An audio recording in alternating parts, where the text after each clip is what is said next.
مساء الخير.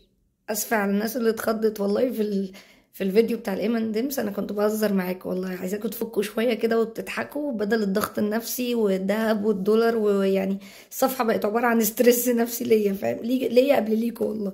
بصي، انا كنت عايزه ارد عليكي في كتابه، بس انا قلت لا، ابقى اعمل فيديو عشان برضو الناس اللي حابه تستفاد. اللي انتي بتقوليه ده عين العقل، جميل، ولكن عندنا نقط وعندنا كده يعني حاجات نحطها كده مع بعض عشان نبقى فاهمين ان ازاي لما نيجي نعمل الاستثمار اللي بالشكل ده لا قدر الله ما يحصلش خسارة، ولا قدر الله نحط ايه برضو عندنا في حساباتنا. طيب، اللي انت بتقولي ده عين العقل. لما الذهب بيعلى ده بيبقى وقت بيع، بيبقى واصل للبيك وما بينزلش فجأة. يعني انت مش هتنامي مثلا امبارح الذهب عالي، بكره لما تنزلي تكرري تلاقيه نزل مثلا 100 200 جنيه. لا، ما يعني ما بتحصلش، بس ممكن في اليوم يفضل ينزل لحد ما يبقى في الاخر 100 جنيه في النزوله.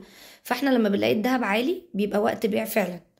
جميل. طيب، الريسك بس في الموضوع ان انا لازم ساعتها ابقى متابع الاسعار كويس جدا، مع احتماليه انه ما ينزلش النزول اللي انا متوقعه. ما هو انا لو بعت الذهب بتاعي في وقت الغلو جدا بتاع الذهب يعني، وقررت ان انا اجيب سبائك، فمتابع الاسعار وكله تمام والشروط زي الفل متوفره، وانا حد كل يوم ببص على الاسعار عشان وقت الفرصه كاتش، يعني اقدر اجري اروح اشتري وقت ما ينزل. ده عين العقل. هو الذهب ما بيخسرش، خلينا متفقين. بعتيه السنه دي، بعتيه السنه الجايه، ربنا هيبارك اكتر واكتر. جميل.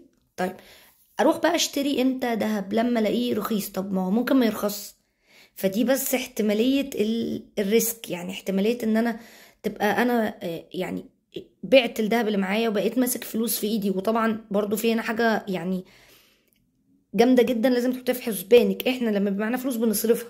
ما تقوليش انا هحط الفلوس دي على جنب وافضل محافظة عليها لحد ما الدهب ينزل واروح اشتري، هتلاقي حضرتك صرفتيها في اي حاجة.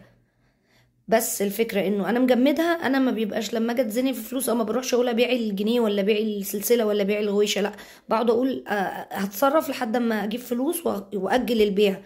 ما بيعش إلا لما يكون في حاجة ضرورية جدا. وانا بقول الحاجات الضرورية دي زي الشقة وزي العقار، دول حاجات زي الذهب، يعني اصول ملك بتاعتك، ما بترخص ومش هترخص برضو على مدار السنين.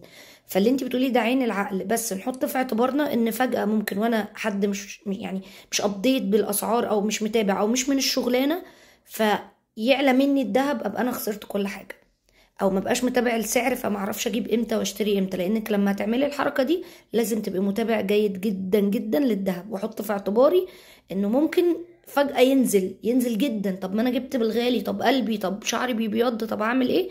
سيبيها على الله واجلي البيع، اللي معاكي هيجيب حقه وزياده. فاهماني؟